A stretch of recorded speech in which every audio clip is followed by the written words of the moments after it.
Hi, welcome to the Interaxis channel, interaxis.io. We're going to move forward. This is, I believe, the last video we're going to talk about mortgages in Web3 and how Web3 crypto DeFi might fit in with the mortgage industry. I'm not here to tell you this is exactly what's going to happen. I'm here to tell you here's how some of the technology fits and makes sense the way I see it based on what I know about mortgages and how they work. So we've talked a lot about getting how my family and I are going to go through the process of getting a loan, how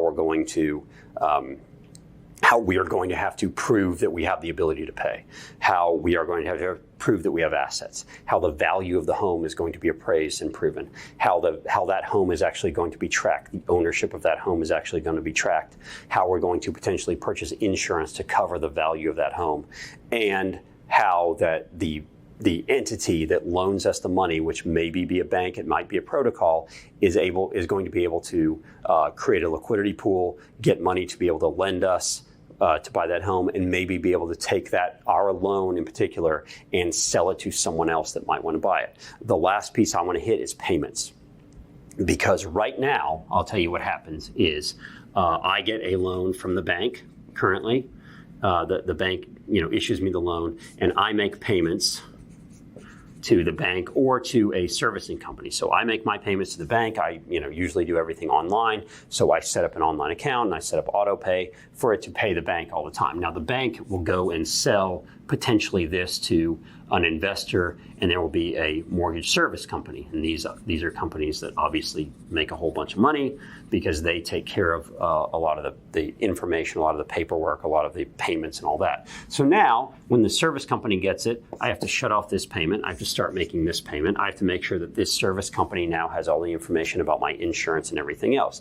And it's a pain. I've had a mortgage for the last 4 years. On a home, and I have had 3 different service companies, and every time it's a pain. I have to send them my insurance information. I have to change my auto pay.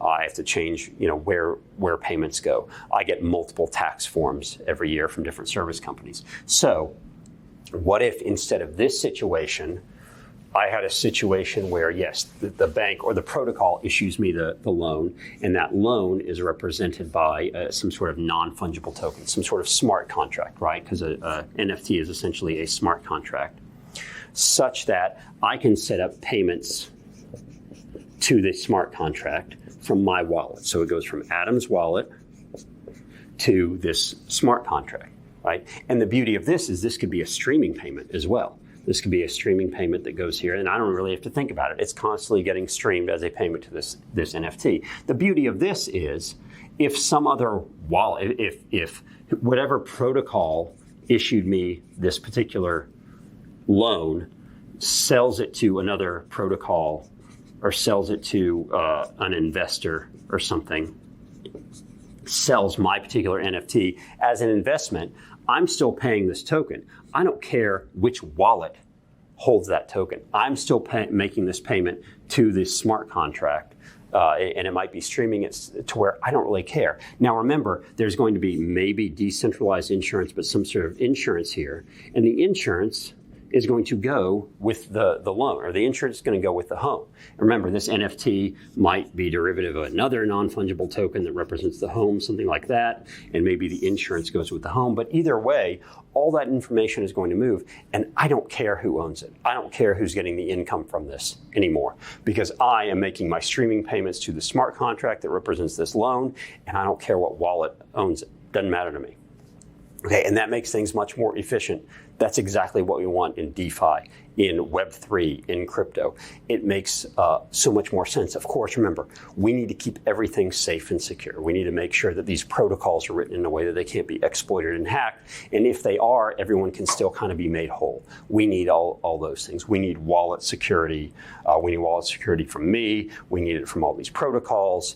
Again, we need liquidity pools to not get hacked. All of those things are there. We need insurance to be there.